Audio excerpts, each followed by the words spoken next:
Okay, Mayank, just hold on. We will answer that question, but in a few moments. We also have a real estate summit that's happening as we speak, a CI summit in Mumbai. Bloomberg UTV's editor-in-chief Vivek Law is chairing a discussion with the country's top real estate voices. Let's listen in for a minute. The idea really is to figure out where do we stand as far as the real estate sector is concerned. It hasn't been in the news for the good reasons. It's been perhaps in the news for all the bad reasons.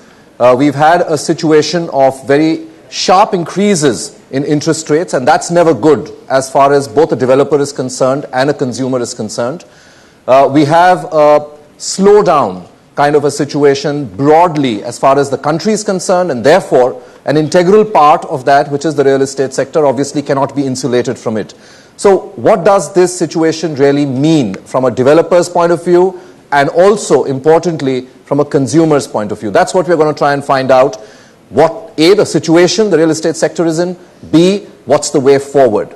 Anuj, I couldn't help but think very intently about a question that just got asked a while ago. Are we closer to a boom or closer to a bust?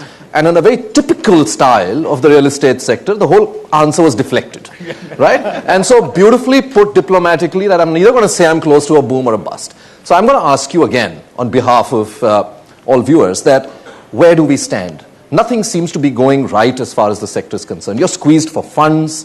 The government's really pretty much gone into such a comatose condition that the supply factor, which was always talked about, that let's enhance supply if you want to lower prices, that isn't happening. Capital markets, I heard one of your speakers today saying the capital market is dead as far as the real estate sector is concerned.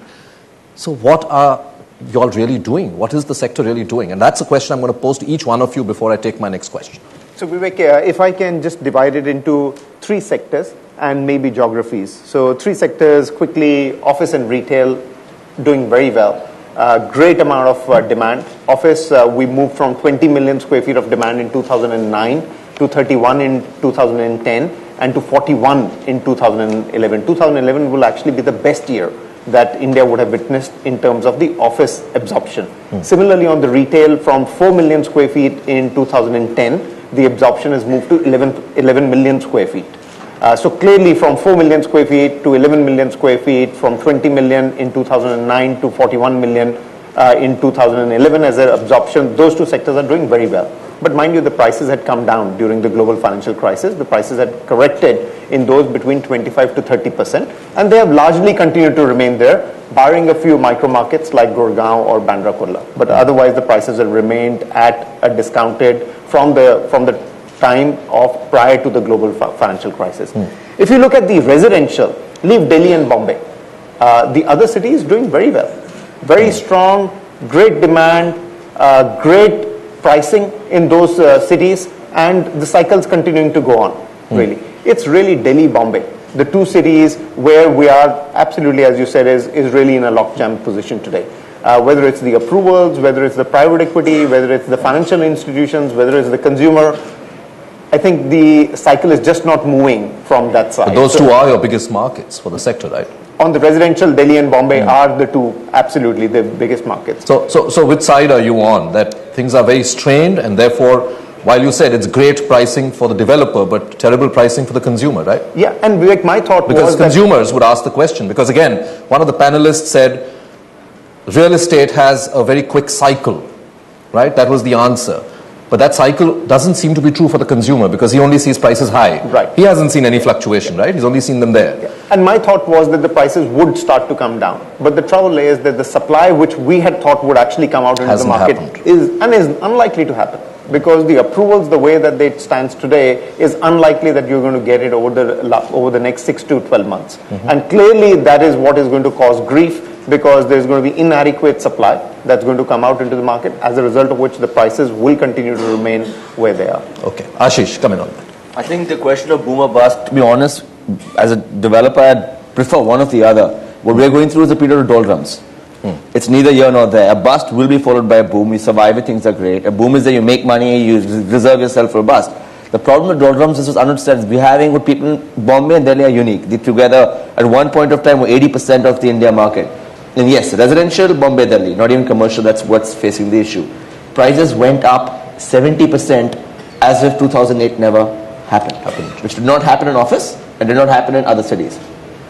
And in that drunken state, most developers just kept not only increasing rates, they changed their best practices. Their areas, the same carpet area became larger, effective rates went up more than they should. And most of the old school developers weren't happy with that. We want the people making money from it. What happened is the knee-jerk reaction of some landlords. Landlords immediately adjusted their land prices to potentially higher FAR, to potentially higher loading and potentially higher prices. And some developers and some people bought it, and others who wanted to replenish supply had to do it as well. So it just became this vicious cycle. And now that's been arrested. We all have suffering from a kind of a hangover, maybe hangover part 3. But what we're facing this constant attrition, there is no supply because the landlords are not selling, and those who have the land cannot get the FAR and approvals they wanted. At the same time, the media is hammering us. So the buyers... The media is not hammering you. The RBI and the government is hammering you by increasing rates for you. How are you going? Are you finding it difficult, Ashish, to raise capital today? Raising capital, are you being able to complete your projects? The only reliable source of capital is internal accruals, pre-sales. And they are happening at a lower price. They are happening at a lower price. And that's happening more from sentiment than from supply. The moment the prices, you cannot lower prices on an existing project. The moment you launch a new project at 20% discount or 10% to a peer, we've had massive offtake, which means the buyers are there. They're okay with the prices. The point is they're expecting to get a better deal. And if somebody is saying, wait 1 year, and then Mercedes 50 with the same model will be 40, I'll say, wait 1 year. That's whole attrition. But you're able to hold on to prices. They probably have no choice. The cost of holding is more than the cost of lowering. It's a doldrum situation. But you're still holding? No. On new projects, people are launching at more reasonable levels. And more than prices, they're rationalizing the transparency. Price is not just rate per square foot, it's also the kind of unit, the configuration. And also on your earlier comment, people did. In 2009, when prices did correct, we opened at a project which was formerly at 10,000 at 5,000. And 400 in guys... Mumbai? In Mumbai, in a suburb. And they bought 400 units in 1 month. Prices went up then to you 5, went back 6, to 10,000. 7, 8, 9. No, it went up steadily. And people kept buying. So it's not, but then people who came in early got the benefit. And now we're back to where we were in 2008. Yes, I agree. In some locations, price is a factor. But I also believe we wouldn't mind dropping prices if we had the backing from the banks and the government to open up the regulatory. The regulatory framework is crunching supply. But the banking or the regulatory says that you first cut and then I'll give you. Get some cash flows going. Let me see a healthier balance sheet. So it's a chicken and egg. And the point you made, you've gone into this, the sector has just gone into this who bells the cat kind of a situation. Okay, Bratin, let me get you in here. What are your thoughts? I think for residential, you are seeing darkness really going into the tunnel, while retail and commercial, I think Anuj rightly said that it went through a very bad time in 2008 and 2009, and you're seeing light at the end of the tunnel. I think residential premium housing is probably dead at this moment in time.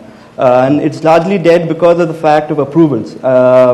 You see, the negative sentiment of RBI raising prices and developers having raised prices very abruptly.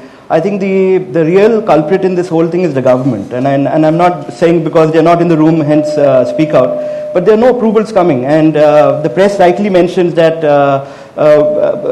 this developer or the other developer, they can choose any developer, and you're on the headlines every day nearly saying that the approvals are not there and some scam is going on. That was all affected because this is the biggest ticket investment you will do in your life as a consumer in residential. And you would definitely not want to put in money where the approvals are not there and things like that. So I feel that the approvals have really spoiled the party. And Bombay being one of the largest residential markets and commercial markets, real estate markets, Bombay is terribly affected because this state particularly has taken a very hard look at approvals, and from the excesses of the past where any person would get approvals for some money being exchanged. Today, even if you follow all the norms, your project is not going to get approved. So I think that we are further compounding the problem. I think that... What about out of Bombay?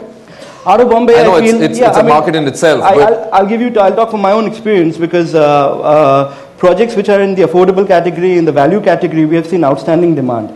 There's huge demand. There's which has been untapped for so long because real estate prices have been very high. So even before you can say those projects are sold. I think when you say have been high, what do you mean? They're still high. They're still high. I think that but when you're from a consumer's point of view, I know it's a very subjective thing, but but when Tata Housing also has a company which is Smart Value Homes, which does houses below 10 lakhs and between 10 and 30 lakhs.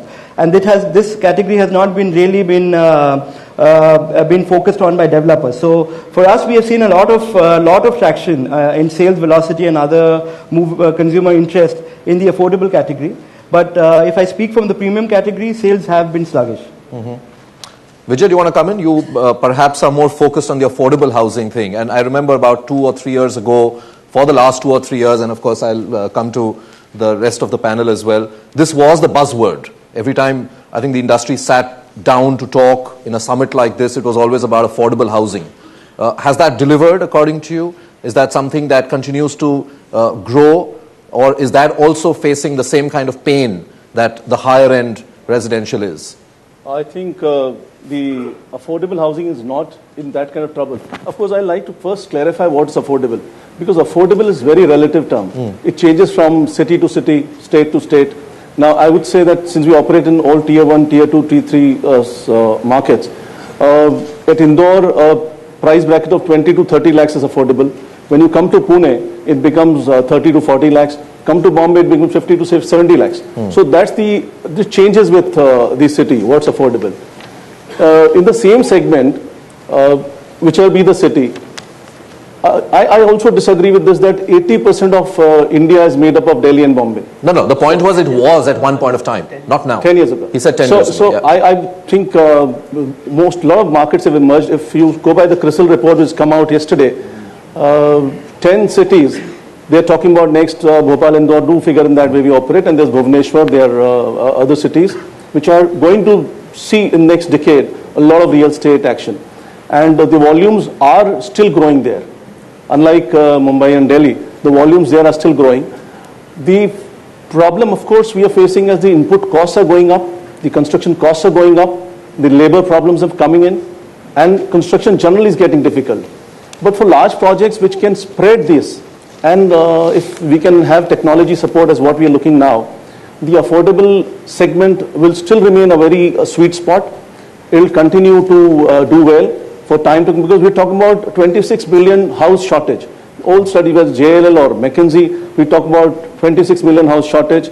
We're talking about the 854 million people will live in Indian cities by 2050. So imagine 86 crore people going to live in cities, urban cities.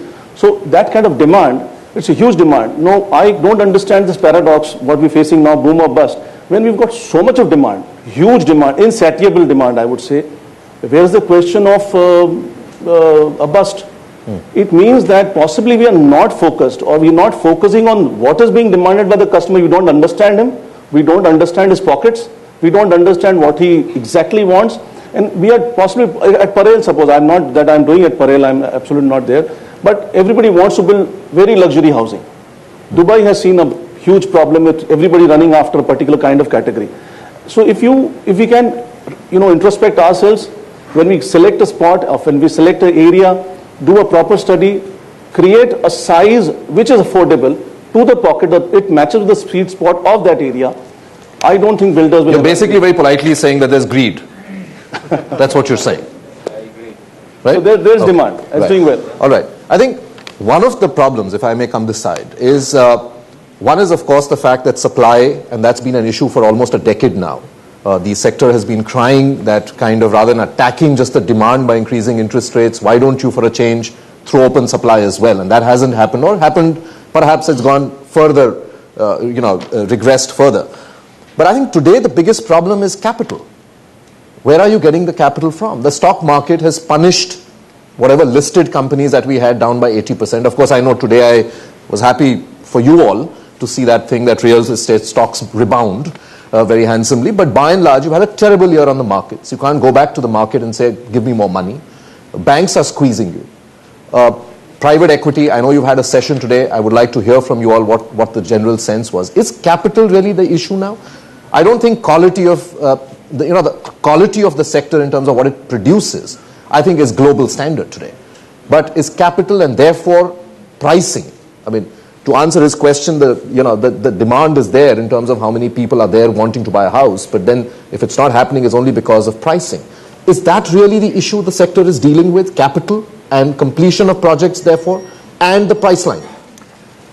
For most of the developers, you can speak to, I don't think capital is really an issue. It's not an issue. It is really not an issue.